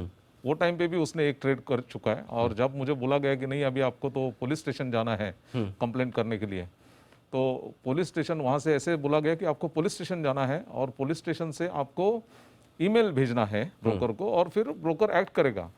आप, मैं जस्ट इमेजिन कर रहा था, मेरे सामने बिट चौकी था जहाँ पे मैंने जितना देखा है, मैंने तो उधर ना कंप्यूटर देखा है ना लैपटॉप देखा है। तो मैं सोचने लगा कि ये बिट चौकी में जाके कैसे ईमेल एग्जैक्टली बताएगा। तो ब्रोकर से जो इन्फॉर्मेशन आई वो भी क्लियर नहीं थी। नियरेस्ट पुलिस चौकी, no, that was not a correct information. और दूसरा ये कि ब्रोकर चाहता आपके इतने बोलने के बाद तुरंत अकाउंट ब्लॉक कर देता। नहीं हुआ। वो 2 से 2:40 भी एक ट्रांजैक्शन हुआ और उसके बाद में 2:40 से 3:05 तक भी दूसरा ट्रांजैक्शन हुआ। My God. ओहो। तो मतलब अगर ब्रोकर थोड़ी सावधानी रखकर अगर ये इस केस में तो मतलब आप क्लियर कट ये है कि इन्हें पूरा अंदाजा है, इन्होंने कोई इन्फॉर्मेशन शेयर नहीं की। सचिन, कुछ भी नहीं किया इन्होंने, तो फिर कैसे हैक हो गया? सामने सामने देख रहे हैं अकाउंट, इनका पासवर्ड बार बार रीसेट हो रहा है, मतलब ये कैसे? जी बिल्कुल। मुझे तो ऐसा लगता है कि हैकर्स जो है वो पूरी प्लानिंग के साथ आए ये डीमैट अकाउंट फ्रॉड करने के लिए, क्योंकि उन्हें पता है कि सामने वाले जो विक्टिम है उनके अकाउंट में कितनी फंड है या कितने पोजीशंस है। जैसे हम रिटायर्ड सर का देख लेंगे तो 1.5 करोड़ था, तो उन्होंने पता किया कि 1.5 करोड़ की बैलेंस है तो हमें इतना मार्जिन या इतना यूटिलाइज करने मिलेगा। इनके केस में 36 लाख के शेयर्स ऑलरेडी बिक गए। अब मैं तो इनको थोड़ा नसीब वाला मानता हूँ क्योंकि इनकी अलर्टनेस थी, ये भी पासवर्ड रीसेट कर रहे थे, वरना 10 लाख के बदले कम से कम 20-25 लाख रुपए का लॉस करने की पूरी तैयारी करके आए थे हैकर्स। ये तो ये पासवर्ड बीच में रीसेट कर रहे थे, क्योंकि आपने नोटिस किया 2:05 में इन्होंने पासवर्ड रीसेट किया, उसके बावजूद भी इनके फिर से पासवर्ड रीसेट हो रहे थे। मतलब हैकर्स की इतनी तैयारी थी कि पासवर्ड रीसेट करने के 2 तरीके होंगे, या OTP जो SMS पे आएगा फ़ोन के ऊपर या ईमेल के ऊपर, तो दोनों में से एक तो कॉम्प्रोमाइज़ करके रखा था। तो ये पासवर्ड रीसेट कर रहे थे फ़ोन के ऊपर और हैकर रीसेट कर रहा होगा ईमेल के ऊपर। हैकर की इतनी आप बोल सकते हो कि उन्हें पता था कि विक्टिम पासवर्ड रीसेट कर रहा है, उसके बावजूद भी वो फिर से पासवर्ड रीसेट करके अपने ट्रांजैक्शंस को एग्जीक्यूट कर रहे थे। मतलब उनकी प्लानिंग थी कि ये स्ट्रिप में ये ट्रांजैक्शन एग्जीक्यूट करना है, इनके पास 30 लाख रुपए की बैलेंस रहेगी और हमें 30 लाख तक की फंड यूटिलाइज करनी है करके। ये तभी पॉसिबल हुआ होगा जब इन्होंने पहले इनका डीमैट अकाउंट कहीं से भी उनकी इन्फॉर्मेशन मिली होगी, इतने शेयर्स है, हमें इनका पीछे का मेल अकाउंट ये है, या तो डीमैट अकाउंट कॉम्प्रोमाइज हुआ है। सचिन वही है कि जब ये तो कुछ समझदार है, हाँ। IT प्रोफेशनल है, इन्होंने कहीं कोई ऐसा काम ही नहीं किया जिससे कि थोड़ा भी डाउट हो कि ऐसा हो सकता है। तो आप दोनों को लगता है कि कोई क्या चीज़ से हो सकता है, मतलब क्या हो जिससे हैक हो? सर देखो, अगर इन्होंने किसी लिंक के ऊपर टिक नहीं किया, ना इन्होंने कोई OTP दी है, ठीक है, तो ये है क्या ब्रोकर के यहाँ से लीक हुआ हो सकता है सर कि ब्रोकर के वहाँ से जैसे एप्लीकेशंस बने, तो एप्लीकेशन कितने सिक्योर है कि एप्लीकेशन के जब हम लोग पासवर्ड रीसेट लिंक मारते हैं, जैसे हम लोग ने यूजर नेम डाल दिया, फॉरगेट पासवर्ड पे टिक किया, रीसेट लिंक कहीं जाती है, तो वो रीसेट लिंक जहाँ पे जाती है तो हैकर उसको man in the middle attack करके जो रीसेट लिंक जा रही है उसको मैनिपुलेट करके इनके पास ना पहुंच के हैकर के खुद के पास जा सकते हैं। मतलब वो एक तरीका हो सकता ब्रोकर है से जो ईमेल आ रही है वो हैकर्स के पास जा रही है, हाँ, न कि आपके पास। हाँ, मतलब उनका एप्लीकेशन इतना वीक होना चाहिए, ब्रोकर को वो वनरेबिलिटी, वो वीकनेस पता हो गई होगी वैसे। लेकिन अगर वो वनरेबिलिटी वीकनेस भी पता चलती है कि भाई एप्लीकेशन तो बाहर से दिखता है, हमने एप्लीकेशन को स्कैन मारा, मैं कोई भी यूजर नेम डाल दूंगा, फॉरगेट पासवर्ड पे टिक किया, लिंक कहीं और जाने के बदले मैं मेरे पास लिंक मंगा लूंगा, लेकिन मुझे कैसे पता चलेगा कि इस ब्रोकर के पास कितने डीमैट अकाउंट है जिसकी फंडिंग इतनी है जहाँ से। तो वो भी एक दूसरा तरीका, बैकएंड से कहीं तो भी इंफॉर्मेशन लीक हो सकती है। ये तो टेक्निकल तरीका हो सकता है कि मैं पासवर्ड रीसेट की लिंक मेरे पास मंगा लूँ, वो एक टेक्निकल तरीका है, एक हैकर्स तरीका है, एक वनरेबिलिटी, एक वीकनेस है जो मैं एक्सप्लॉइट कर रहा हूँ, कोई भी हैकर। बट डीमैट अकाउंट में इतना इन्फॉर्मेशन, मतलब या तो पूरा डेटाबेस लीक हो गया है उनका, जिनसे हमें पता चलता है कि भाई इनके पास 1000 अकाउंट्स है, उसमें ये डीमैट अकाउंट्स है और उसकी इतनी फंडिंग है, और वहाँ से वो। और आई थिंक जो हमारे तीसरे व्यक्ति हैं हमारे साथ जो पीड़ित हैं इस मामले में, वो खुद एक प्राइवेट एम्प्लॉई हैं, और आई थिंक आपके भी ऑनलाइन जो ट्रेडिंग प्लेटफॉर्म्स हैं, आप दोनों के अकाउंट एक ही जगह है, राइट? तो आपके साथ क्या हुआ जरा बताइए। और आप कब कितनी उम्र आपकी, कब से आप मार्केट में हैं? सर मेरी उम्र 36 ईयर्स है। पहले तो मैं first of all thank you करूंगा जी बिज़नेस का और अनिल जी, आपने हमें इतना इम्पॉर्टेंट चीज़ आपने उठाई यहाँ पे। सर देखिए, हम लोग अपनी सैलरी का बहुत छोटा छोटा पार्ट सेव करके ये शेयर्स खरीदते हैं। हम लोग डे टू डे ये ट्रेडिंग नहीं करते हैं। जी, पिछले 4-5 साल 6 साल से हमने ये शेयर्स को जो इकट्ठे किए हैं, जी, वो हैकर ने 2 मिनट में हमारे प्लेटफॉर्म को यूज़ किया और उसने पूरी इक्विटीज़ बेच दी। My God. और ये सारे स्क्रिप्ट्स वो बेचे हैं जो कि ऐसे रेट्स पे हमने बाय किए थे, विच इज़ वेरी, मतलब मुझे नहीं लगता उसका लॉस इजीली है बताना आज की तारीख में। Correct. बिकॉज मेरा पोर्टफोलियो जब 70% प्रॉफिट पे था तब भी हमने वो शेयर्स नहीं बेचे, और आज के शेयर में बेचने का कोई मतलब नहीं था। जी। अब मैं बताता हूँ इस हैकर ने क्या किया। 11:07 पे मेरे ब्रोकर से नोटिफिकेशन आना स्टार्ट होता है कि आपके शेयर्स सेल हो रहे हैं। अच्छा। मेरा नोटिफिकेशन जो कि मैंने किए नहीं, मैंने तुरंत लॉगिन करने की कोशिश करी, मैं लॉगिन वापस नहीं कर पाया, तो मैंने पासवर्ड रीसेट किया। Because I thought may be मेरा पासवर्ड एक्सपायर, कुछ भी हुआ कि मैं लॉगिन नहीं कर पा रहा हूँ। मैंने 11:14 पे लॉगिन किया, लॉगिन रीसेट करके देखा तो मेरे शेयर सब बिक चुके हैं। तो मैंने इमीडिएटली 2 मिनट में उनको कॉल किया, अपनी ब्रोकर को, कि भाई ये उसमें मेरे को उनको कॉल करके 27 मिनट लगे। हाँ? मैंने 27 मिनट मेरे को 27 लगे मिनट? समझाने में उनको, ब्रोकर को कि ये मैं नहीं कर रहा हूँ। इवन कॉल के दौरान मैं उनको बोल रहा हूँ ये ट्रेड मेरे हो रहे हैं, इसको आप इसमें ये मैं नहीं कर रहा हूँ। तो यहाँ पे तो मैं फर्स्ट ऑफ ऑल मैं बताऊंगा कि ब्रोकर को यहाँ पे स्टॉप करना चाहिए था। एब्सोल्युटली। तो आपके दोनों के केस में एक क्लियर कट केस है कि ब्रोकर को तुरंत ब्लॉक करना चाहिए। मेरे केस में 40 मिनट, 40 मिनट 2 से 2:40। और कौन है आपके ब्रोकर?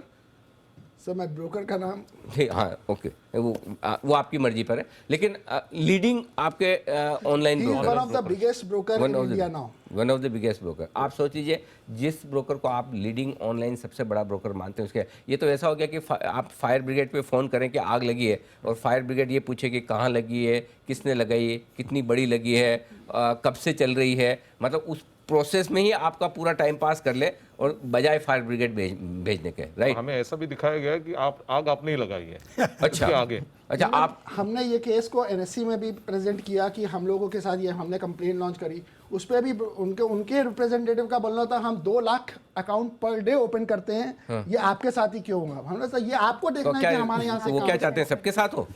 वो आपके साथ ही हुआ है। गजब है। और ये क्या दूसरा, जवाब है? मैं उनसे वो बोल रहे कि आपने ऑप्शन, उन्होंने 1-2 टेक्निकल ऑप्शन है जो कि मैं उन कॉल के दौरान उन्होंने बोला कि आपको ये यूज करने चाहिए थे। तो मैंने बोला जब मैं आपके कस्टमर केयर के साथ हूँ, वो उसको सजेशन देना था मेरे को कि आप ये ऑप्शन यूज कीजिए। Correct. Because we are not very expert in that. Absolutely. आप ब्रोकर थोड़ी है, आप तो कस्टमर हैं। अगर आप में इतनी समझ होती तो आप ही इंडिया का नंबर 1 ट्रेडिंग प्लेटफॉर्म खोलकर बैठ जाते। वही तो उस दौरान उसने मेरे अकाउंट से सारे शेयर्स बेचे, मेरे जो जितने भी प्रीमियम शेयर्स थे, और उसने जो ऑप्शन बाय किया वो ऐसे रेट पे बाय किया which is ITC 192.5 July expiry, which is not at all possible for trade. 300 रुपए पे चल रहा है, 192 का आप out of the money option जाकर ट्रेड कर रहे हैं, यानी कि आपको लॉस देना है। 100%। सामने वाले खरीदने वाला आप हैं, बेचने वाला कोई और है, नेचुरली आपके अकाउंट में लॉस। उसने पूरा 106 लॉट उसने मेरे अकाउंट से बाय किए, 106 लॉट ITC के। ITC के। My God. तो और उसने 3200 शेयरों की लॉट साइज है उसकी। My God. ओके, तो ये पूरा का पूरा लॉस आपके अकाउंट में उन्होंने, पूरा अकाउंट मेरे अकाउंट में लॉस दिया उन्होंने। पर इसमें मैं एक और ऐड ऑन करूंगा, इसमें मेरे केस में जब उन्होंने ये सजेस्ट किया आप FIR कीजिए, ये कीजिए, मेरे केस में एक ही मैं हेल्प करूंगा कि पुलिस ने इमीडिएट एक्शन लिया। और उसने इमीडिएटली एक्सचेंज को या बाकी जिसको भी जहां पे कुछ होल्ड करने की थी, पुलिस ने बहुत अच्छा रोल प्ले किया। अब आगे का प्रोसीजर आप समझ सकते हैं कि उसको कैसे फाइट करना है, which is very नहीं difficult बिल्कुल। for us. दीपिका जी कुछ कहना चाहती हाँ है? जी, मैं यही पॉइंट आउट करना चाहती थी, जब हम आपसे पूछ कर रहे थे कितनी टाइम रीसेट हुए थे पासवर्ड्स? सो मेरे केस में मैंने देखा तो total 6 to 7 times in that whole day जी। पासवर्ड रिसेट हुआ है। एंड आपके केस में? मेरे केस में भी 3 से 4 बार उन्होंने चेंज किया है, जिसमें से मेरे को ऑटो में मेल भी नहीं आया। इवन उन्होंने फिर उनका ज़ीरोडा का बोलना है कोई बात नहीं, अब तो निकल गया आपके मुंह से। ठीक है, कोई फर्क नहीं पड़ता, और कोई डरने की बात भी नहीं है तो है, उसमें क्या है। ये आपकी हाँ, कहानी है। कहानी और सच है ना। आपने थोड़ी गलत किया, गलत आपके साथ हुआ, आपको कोई डरने की जरूरत नहीं है। निश्चिंत रहिए, आप जी बिजनेस के जी मीडिया के प्लेटफॉर्म पे बैठे हैं, बिल्कुल निश्चिंत रहिए, और आपको न्याय मिले, आपका केस सोल्व हो, उसकी जिम्मेदारी हमारी भी है, और हम उसके लिए पूरी कोशिश करेंगे। Thank you. बिल्कुल, आप निश्चिंत होकर अपनी बात रखिए। इसमें यही है कि हम लोगों का ये भी बोलना है साथ में कि भाई जब ये पासवर्ड रीसेट हुआ, अगर किसी ने ईमेल के थ्रू भी किया तो क्या उसका नोटिफिकेशन मोबाइल पे आना नहीं बनता है? बनता है। अगर आज हम छोटा सा छोटा ट्रांजैक्शन करते हैं तो उसका एक ट्रांजैक्शन इन द सेंस हम पासवर्ड रीसेट भी करते हैं, उसका मोबाइल में आता है। करेक्ट। इसका कोई पासवर्ड नहीं आया हम लोगों के मोबाइल पे, तो ये भी एक बहुत बड़ा जी। तो अब ये यही है, इन्होंने कुछ भी नहीं किया फिर भी इनके अकाउंट से शेयर निकल रहे हैं और लॉस के ट्रेड हुए जा रहे हैं ऑप्शन पे आउट ऑफ द मनी। 300 रुपये का आईटीसी का भाव चलता है, 290 का, 190 192 का out of the money option trade करके तुरंत मिनटों में। तो कैसे पता चले फिर कि इससे बचे कैसे? जी, तो अभी ये जो हमारे जितने भी ऑनलाइन ब्रोकर्स आते जा रहे हैं, इन लोग यूजेबिलिटी की आड़ में इतने फीचर्स डाल रहे हैं, ऑटोमेटिक एआई वाले फीचर्स, बट हमें इनसे ये भी पूछना चाहिए कि क्या सिक्योरिटी के लिए वो उतने ही प्रयास डाल रहे हैं? एब्सोल्युटली। अभी जैसे यहाँ पे देखा 7 बार 3 बार ठीक है मान भी सकते हैं, बट 7 बार पासवर्ड रीसेट करना कोई आम बात नहीं होती है। दूसरा, अगर जो ओनर है ऑफ द अकाउंट आपके साथ कस्टमर कॉल पे है, तो क्या कस्टमर हेल्पलाइन का ये जिम्मा नहीं बनता कि तभी ही अकाउंट को फ्रीज करें? पहले तो फ्रीज करो फिर बाद में बात करो, Yes. राइट? ये तो बेसिक प्रॉब्लम क्या है? अब आपके जो होता है ना, क्या बोलते हैं उसको, जहाँ आप फोन करते हैं, कॉल सेंटर। कॉल सेंटर में आपने बिठाई ऐसे लोग रखे हैं जिन्हें कुछ समझ ही नहीं है। करेक्ट। तो उनसे ज़्यादा तो हमारे भाई साहब जानते हैं जो 20 साल से पैसा लगा रहे हैं और आईटी इंजीनियर है जी। और वो मुझे बोलने में, यही लाइन बोलने में बहुत बिजी थे। The only person who can trade in your account is you. अरे बाबा, हम खुद करते हैं तो फिर आपको फोन ही क्यों करते हैं? telling me for 5 minutes that it's you. मतलब ये तो बेसिक प्रॉब्लम ही है। एनीवे, अब आइए, हमारे साथ हैं मेरे सहयोगी आशीष चतुर्वेदी, और आशीष आपको ये बताने जा रहे हैं, इस पूरे मामले को वो बहुत बारीकी से गहराई से ट्रैक कर रहे हैं। आशीष बताइए, इस मामले में क्या कुछ एक्शन हुआ है, क्या स्टेटस है और आगे क्या होने की तैयारी है? सर, एक एक जो केस है सबको हमने पर्सनली ट्रैक किया और सब पर जो है हम नज़र रख रहे हैं। जांच एजेंसियों के साथ, एक्सचेंजेस पर भी इस पर सीधे तौर पर बात हो रही है। सभी केसेस का अपडेट आपके सामने रख देता हूं। सबसे पहले अगर आप देखें तो जो सरकारी कर्मचारी हैं, केस को ऐसे रेफर कर रहा हूं, वहां पर अगर आप देखें तो ब्रोकर की तरफ से जो प्रोएक्टिव स्टेप्स लिए थे वो काफ़ी हद तक काम आए। और जो पुलिस है, इन्होंने जो एनएससी को लेटर लिखा, इसके बाद जो पे आउट है वो ब्लॉक हो गया। अच्छा, इस केस में मैं आपको बता दूं कि जो स्टॉक, कचरा स्टॉक जिसका जिक्र किया जा रहा है, जो इनके अकाउंट में खरीदा गया है, वो दरअसल बेचा है प्रमोटर ने। कनानी इंडस्ट्रीज़ के जो प्रमोटर हैं उन्होंने ये स्टॉक बेचा है। इसका सेटलमेंट अभी तक रुका हुआ है। और इनफैक्ट कनानी इंडस्ट्रीज़ के जो प्रमोटर हैं, जिनका नाम मैं ले रहा हूँ, हर्षल प्रेम जी कनानी, इनके तरफ से जो है पे आउट रुका हुआ है और वो एक्सचेंज को गुहार लगा रहे हैं कि उन्हें बिजनेस पर्पसेस के लिए पैसे की ज़रूरत है, आप तुरंत इनका जो पे आउट है वो रिलीज़ कर दीजिए। फिलहाल एक बढ़िया अपडेट ये भी है कि इनके मामले में 2 से 3 लोगों की जो गिरफ्तारी है वो मुझे पुलिस सूत्रों के द्वारा पता चली है कि गिरफ्तारी भी हो चुकी है। तो केस पूरी तरीके से ऑन ट्रैक है और हो सकता है कि जल्दी इसका निष्कर्ष भी आपको नज़र आता हो नज़र आए। सर, जो दूसरा केस है वो भी आपके सामने रखता हूं कि जो प्राइवेट सेक्टर में काम कर रहे हैं, यहाँ पर मैंने देखा है कि पुलिस की तरफ से जो जांच एजेंसियां है, यहाँ पर एक केस को अभी काफ़ी शुरुआती दौर में है, समझ रहे हैं। अभी तक हैकिंग पूरी तरीके से, क्योंकि जो साइबर टीम है इनका प्राथमिक काम ये होता है कि इन्हें हैकिंग का जो अटेम्प्ट है ये सिद्ध करना पड़ता है, इसके बिना कहानी अधूरी हो जाती है। लेकिन अच्छी बात यह है कि इनकी तरफ से भी जो पे आउट है वो रोक दिए गए हैं। एक्सचेंजेस को पूरी तरीके से जानकारी है और एक्सचेंजेस भी जल्द जो काउंटर पार्टी है, क्योंकि ऑप्शंस के ट्रेड हुए हैं और ये दोनों ही खातों में सिमिलर अपडेट है कि दोनों खातों में जो ऑप्शंस के ट्रेड हुए हैं, इनकी काउंटर पार्टी कौन है, इसकी जो डिटेल्स है वो एनएससी यानी जो एक्सचेंज है वो साइबर सेल को देगा, पुलिस को देगा। इसके बाद इनके केवाईसी बाहर निकले जाएंगे और फिर हो सकता है कि आगे जाकर इन दोनों मामलों में आपको गिरफ्तारियां भी नजर आएँ। और आशीष, जो कुछ पुलिस सोर्सेज से पता चला है, क्या इस तरह के 30-40 से ज़्यादा मामले आ चुके हैं उनके पास? 30-40 का जो जिक्र कर रहे हैं सिर्फ और सिर्फ मुंबई में सर। और एक और खास बात मैं बताऊंगा, क्योंकि इस जो पूरा कांड है इसको मैं बहुत क्लोजली ट्रैक कर रहा हूं। अभी जो हमारे पास केसेस हैं इनमें क्या हुआ कि आपने होल्डिंग्स बेच दी और इसके बदले आपने आउट ऑफ द ऑप्शन जो मनी ऑप्शन है उन्हें ट्रेड किया है या फिर कचरा स्टॉक खरीद लिए गए हैं। 1-2 केसेस ऐसे भी मेरे रडार पर आए हैं सर, जहां पर सीधे के सीधे स्टॉक बेच दिए और अकाउंट का जो नेट बैंकिंग अकाउंट है वो बदलकर, फोन नंबर बदलकर पूरा का पूरा पैसा साफ कर लिया गया। अच्छा, बैंक अकाउंट से भी? बैंक अकाउंट भी हो रहा है। माय गॉड, गजब। अच्छा, अब इसमें एक चीज़ और बताएं, जो यहाँ 2 अकाउंट हैं जिनमें 2 लोग ऐसे हैं जिनके अकाउंट में एक शेयर आया है। आपकी होल्डिंग बेचने के बाद जो शेयर उनके अकाउंट में आया वो है कनानी इंडस्ट्रीज़, राइट सर? आपके अकाउंट में भी कनानी इंडस्ट्रीज़ आया, आप में से भी किसी के आया है? अच्छा, आपके ऑप्शंस क्या है? कुछ केसेस हमारे पास ऐसा है जिनके अकाउंट में कनानी इंडस्ट्रीज़ आया। अब जरा इस कंपनी की कहानी भी सुन लीजिए।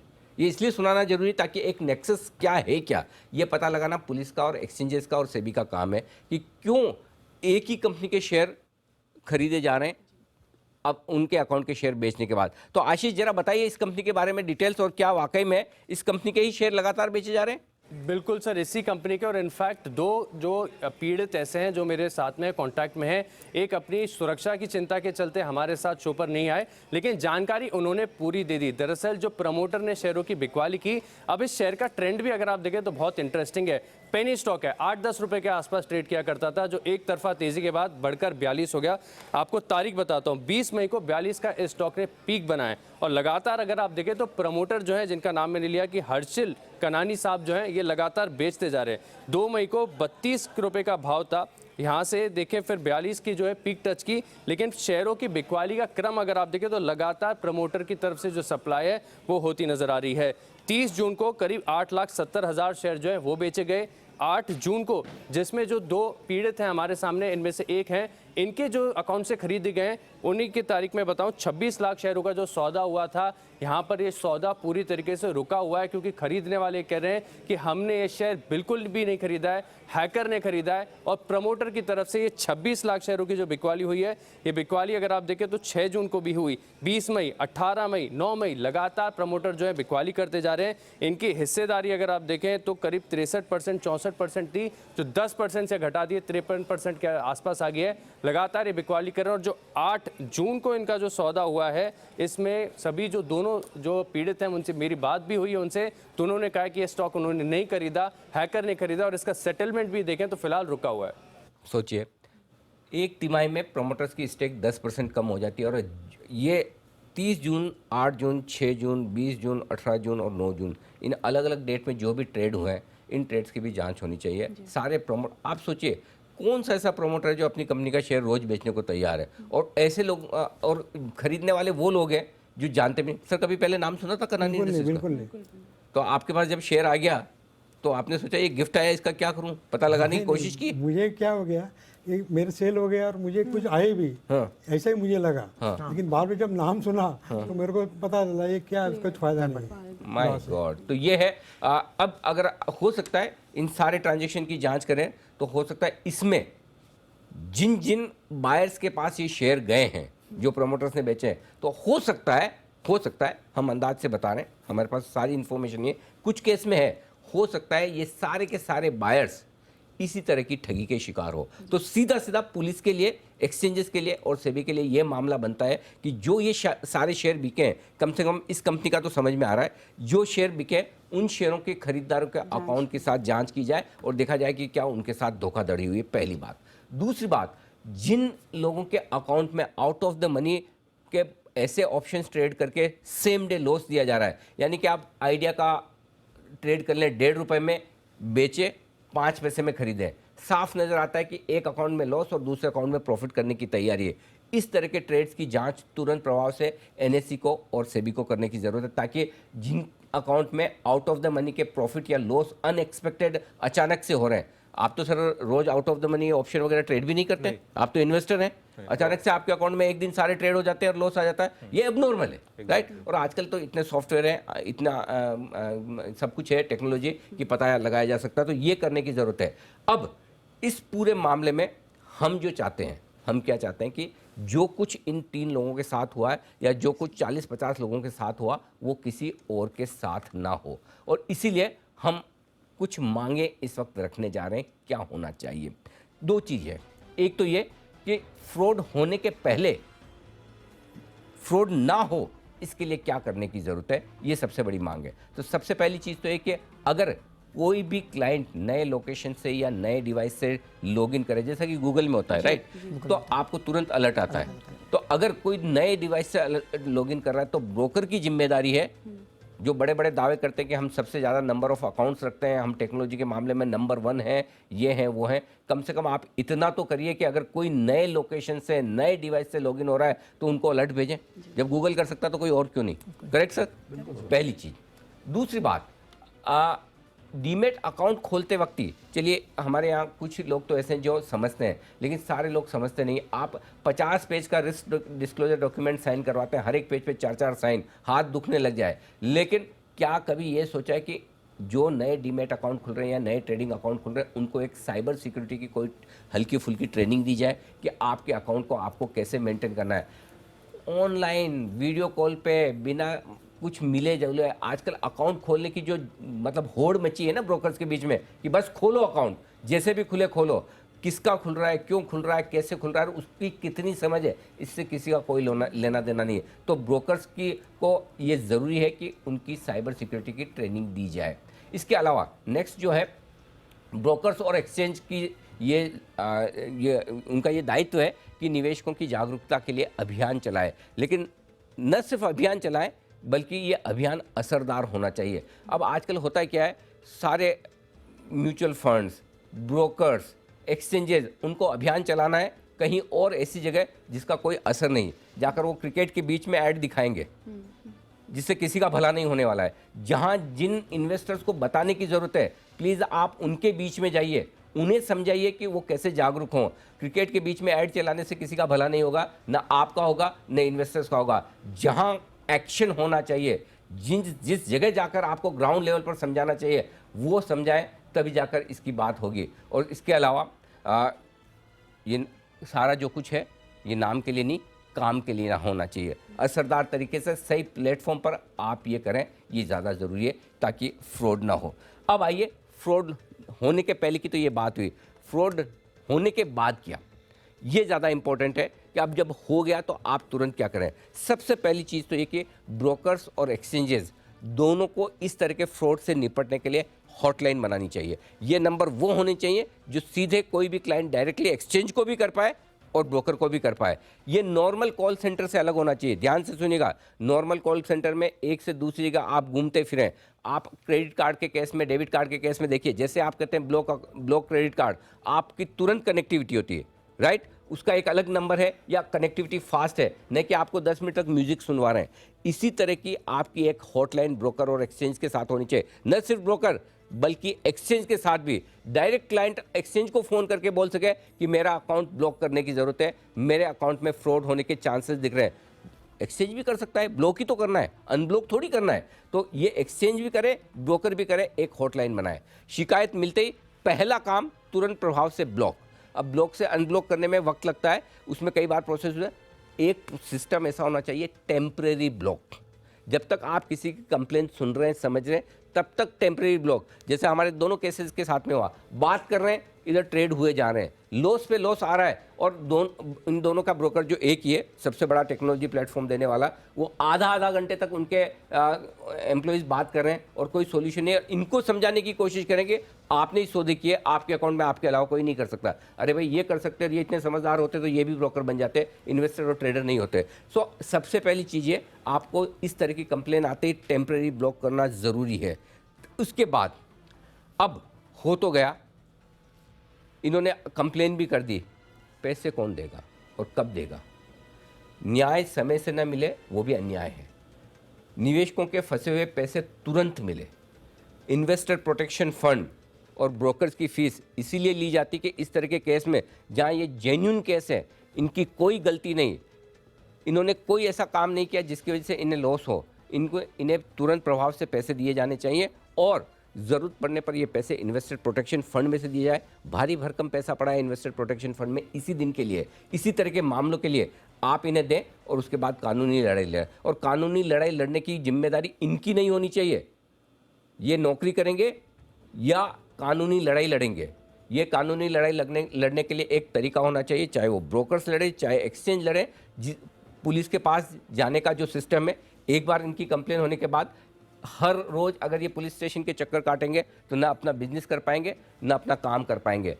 एक्सचेंजेस, ब्रोकर्स और डिपॉजिटरी इस मामले में सक्षम है, समझदार हैं, ज़्यादा ताकतवर हैं, पैसे वाले हैं। उनके पास एक सिस्टम होना चाहिए, एक लीगल सेल होना चाहिए जो इस तरह के मामलों को कानूनी तौर पर और पुलिस के सामने लेकर जाए और इनके बिहाफ पर लड़ें। और अगर आप ऐसा करें तो कोई एहसान नहीं कर रहे हैं, ये आपके कस्टमर्स हैं, ये क्लाइंट हैं। अगर ये डीमैट अकाउंट खुलवा रहे हैं, ये ट्रेडिंग अकाउंट खुलवा रहे हैं और आपके पास ट्रेड कर रहे हैं, तो आपका ब्रोकिंग हाउस चल रहा है, तो आपका डिपॉजिटरी चल रहा है, तो आपका एक्सचेंज चल रहा है। और अगर इनके लिए आप लड़ते हैं तो कोई आप इन पर एहसान नहीं करेंगे, इनका हक है और ये करने की ज़रूरत है। इसके अलावा तुरंत प्रभाव से आप इनको राहत दें। जिस तरह से नुकसान हुआ उस नुकसान से बचाने की कोशिश करें। ये हमारी मांग है पूरे सिस्टम से और इस सिस्टम में जुड़े हुए सारे लोगों से। इसके अलावा अगर आप कोई कुछ कहना चाहें तो। जी, अभी जब एसएमएस और कॉल की बात आती है, हमें ये भी देखना चाहिए कि जो हमारे ऐप्स है, क्या ये एसएमएस फॉरवर्डिंग, कॉल फॉरवर्डिंग, क्या ये डिटेक्ट कर पाए। दूसरा है कि जो हमारे ये ऑनलाइन ऐप्स बनते जा रहे हैं, ये अपने अंदर ही एक एक्सरसाइज कर रहे हैं कि जालसाज क्या क्या स्टेप्स यूज़ कर सकते हैं। Exactly. तभी तो उनके लूपहोल्स बाहर आएंगे।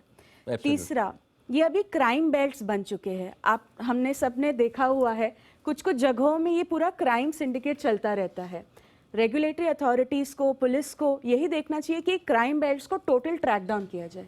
अभी इन तीनों केसेस में ये एक दूसरे के बाजू में भी नहीं रहते, आज के पहले एक दूसरे से मिले भी नहीं हैं, पर इसमें कॉमनैलिटी यही थी कि वही इंडस्ट्रीज का नाम आया, वही मोडस ऑपरेंडी थी। जी। तो एक क्राइम बेल्ट्स का एक टेक डाउन मास होना चाहिए। और लास्ट कि जब ये काउंटर पार्टी ऐप जो दूसरे ऐप से कहाँ से हो रहा है उसकी जांच पड़ताल होनी चाहिए। जस्ट शेमिंग द कस्टमर कि आपकी ही गलती थी, आपका ही जिम्मा है, that is not right. Absolutely. आप कस्टमर एज अ किंग वाली मेंटालिटी लेके चलिए, कस्टमर आपके साथ पूरी जिंदगी रहेंगे। एब्सोल्युटली। जैसे आपने बताया था एक हेल्पलाइन नंबर, जैसे साइबर सेल का एक हेल्पलाइन नंबर है 1930 जो है, ऐसे ही सेबी भी एक कस्टमर के लिए एक स्पेशल हेल्पलाइन नंबर या ब्रोकर्स एक स्पेशल हेल्पलाइन नंबर बना सकते हैं कि तुरंत अगर फ्रॉड हो रहा है तो वो इस नंबर पे कॉल कर सकते हैं। और जितने भी ब्रोकर्स है, जैसे मैंने भी अभी एक एक्सपेरिमेंट किया कि मैंने मेरी वाइफ के अकाउंट के अंदर उनका मोबाइल नंबर चेंज कर दिया, उनके सिर्फ OTP जा रही है ईमेल के ऊपर और उनका मोबाइल नंबर मैं चेंज कर पा रहा हूँ और मेरे नए नंबर के ऊपर मेरा OTP आ रहा है। तो जब मैं इतने चेंजेस कर रहा हूँ, जब मेरा पासवर्ड रीसेट हो रहा है, तो एटलीस्ट 2 जगह पे नोटिफिकेशन जाने चाहिए। एक ही जगह पे जाएगा तो हमें ध्यान नहीं रहेगा और हमें पता भी नहीं चलेगा कि हमारा अकाउंट कॉम्प्रोमाइज़ हो गया है। तो अगर एक हेल्पलाइन नंबर अगर सेबी रजिस्टर कर पाए ये हॉटलाइन नंबर तरीके से कि इस नंबर पे होगा, फ्रॉड कीजिए, मतलब फ्रॉड हुआ तो कोई भी ब्रोकर के साथ फ्रॉड होगा, हम कार्रवाई शुरू कर सकते हैं। बिल्कुल। आप दोनों का तो धन्यवाद है ही, आप हमें गाइड कर रहे हैं। आप तीनों का मैं ख़ास तौर से दिल से धन्यवाद देना चाहता हूं कि आपने ऑलरेडी, आप इतनी मुश्किल में हैं, आपको नुकसान हुआ है, आपके अकाउंट हैक हुए हैं, आपके पैसे गए हैं, फिर भी हमारी रिक्वेस्ट पर आप आए और सबसे बात की। और देखिए, हम हमारी तरफ से स्टोरी कर सकते थे, लेकिन अगर आप आकर बात नहीं करते तो उस स्टोरी में वो वजन नहीं होता, क्योंकि आपने वो भुगता है। और आज भी, और मेरी रिक्वेस्ट यही थी इन सब लोगों से कि आपके साथ जो हुआ वो हुआ, अब दूसरों के साथ ना हो, दूसरे कैसे सावधान रहें, इसलिए आप बाकी लोगों के लिए आइए। आप सब चाहते थे कि आपकी आइडेंटिटी मैं ना बताऊं, इसलिए हमने आपकी आइडेंटिटी नहीं बताई है, हमने सिर्फ आपका परिचय दिया कि क्या करते हैं क्या नहीं, ताकि आपको एक आइडिया लगे। लेकिन आपने अपनी तरफ से एक अच्छा नागरिक होने की जिम्मेदारी निभाई है। ये इसके लिए मैं आपको बहुत बहुत बधाई देता हूँ, धन्यवाद देता हूँ कि आपने इतनी तकलीफ़ दी। और सर के तो फैमिली में काफ़ी इश्यूज़ थे, काफ़ी दिक्कतें थी, उसके बावजूद वो आए कि नहीं, मैं चाहता हूँ कि जो मेरे साथ हुआ वो किसी और के साथ ना हो। और हम भी यही चाहते हैं, इस मामले को उठाने के पीछे जी बिजनेस की यही इच्छा है, यही उद्देश्य है, यही मकसद है कि जो कुछ हो रहा है उससे पहले हमें सावधान रहना है और हमारे साथ ना हो, हमारे आसपास ना हो, हमारे मिलने जुलने वाले या किसी भी और के साथ ना हो, इसके लिए हमें सारी सावधानियां रखनी है। तो ये बहुत ज़रूरी है कि इन्वेस्टर से लेकर ब्रोकर्स, ब्रोकर से लेकर एक्सचेंज तक के लेवल पर ये सारी और डिपॉजिटरी के लेवल पर ये सारी अब हमें जो दिक्कतें हैं इनको दूर करने की ज़रूरत है, सिस्टम चुस्त दुरुस्त करने की ज़रूरत है और लोगों को जागरूक करने की ज़रूरत है, ताकि इस तरह के फ्रॉड्स और ना हो। अंत में एक ही बात कहना चाहूँगा, हमारी पूरी कोशिश नहीं होगी, मैं आपको पूरा भरोसा दिलाता हूँ कि हम आपका जो कुछ भी हुआ है इस मामले को पूरे तह तक जाकर आपके लिए सही निपटारा हो, इसकी पूरी कोशिश करेंगे। और बाकी लोगों से भी ये कहना चाहता हूँ, अगर आपके साथ भी ऐसा किसी तरह का कोई अन्याय हुआ है, किसी तरह का कोई फ्रॉड हुआ है, किसी तरह की कोई हैकिंग हुई है और आपकी दिक्कतें हैं, तो हम कोशिश करेंगे कि एक बार फिर से आप सबकी दिक्कतों को एक साथ लेकर हम उन्हें सही प्लेटफॉर्म पर पहुँचाने की कोशिश करें, ताकि हिंदुस्तान में कोई भी ऐसा ट्रेडर या इन्वेस्टर ना हो जिन्हें इस तरह के साइबर फ्रॉड की वजह से अपना नुकसान करना पड़े। मार्केट में पैसा बनना, आना जाना एक अलग प्रोसेस है, वो सबको एक्सेप्टेबल है, लेकिन आपके अकाउंट में से इस तरह की चोरी नहीं, छोटा शब्द है, डाका हो जाए, ये तो बिल्कुल भी बर्दाश्त नहीं किया जा सकता। और इसी तरफ जी बिजनेस की तरफ ये एक छोटी सी पहल थी जो हमने कोशिश की। मैं उम्मीद करता हूँ इस हमारी कोशिश से काफ़ी लोगों में जागरूकता आएगी और लोग कम से कम इस तरह के फ्रॉड का शिकार होंगे। यही हम शुभकामना कर सकते हैं। बहुत बहुत धन्यवाद। नमस्कार।